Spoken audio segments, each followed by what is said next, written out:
my name is Elena Burwell, and this is my chapter 8 through 10 synopsis. Chapter 8 was on gathering and using information. Think about necessary materials and how you can find them.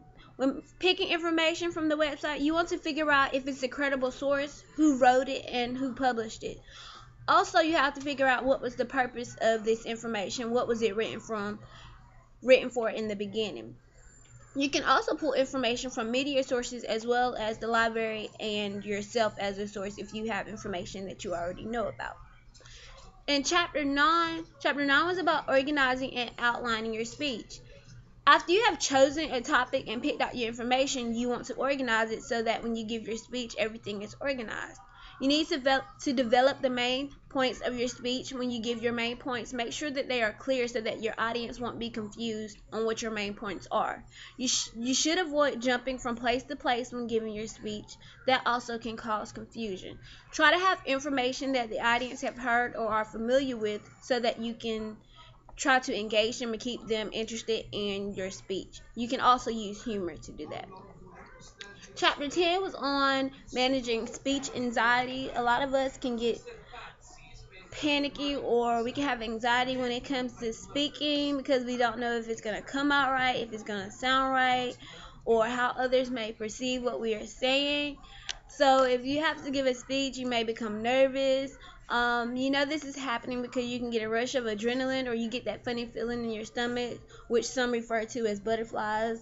You should be fine once you have all your information in order. If your presentation and you did all the steps that you were supposed to do from the beginning, such as picking out a topic, gathering information on the sources, and organizing it, once you get started in your speech, then you should be fine.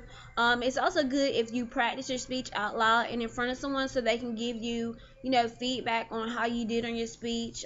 They can give you constructive criticism to let you know what you need to work on or what you did good or what you need to take out. I also got from chapter 10 that there are many different methods of delivering a speech. One is called impromptu delivery, which is when you have no formal planning or preparation.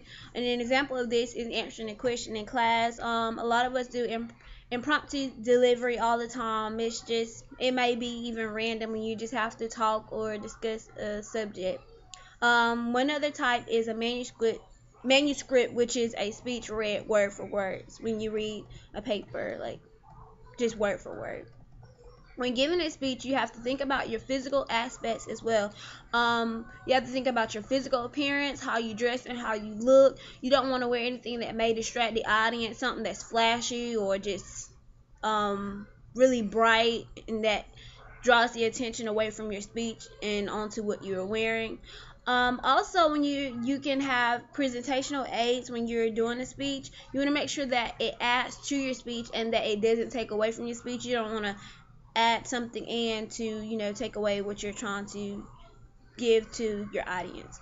When giving a speech, you also want to make sure you are fully prepared so that everything can flow well and that you won't have a lot of anxiety, because after you get into your speech and everything is lined up, it should flow very smoothly. So this is my chapter 8 through 10 synopsis. Thank you.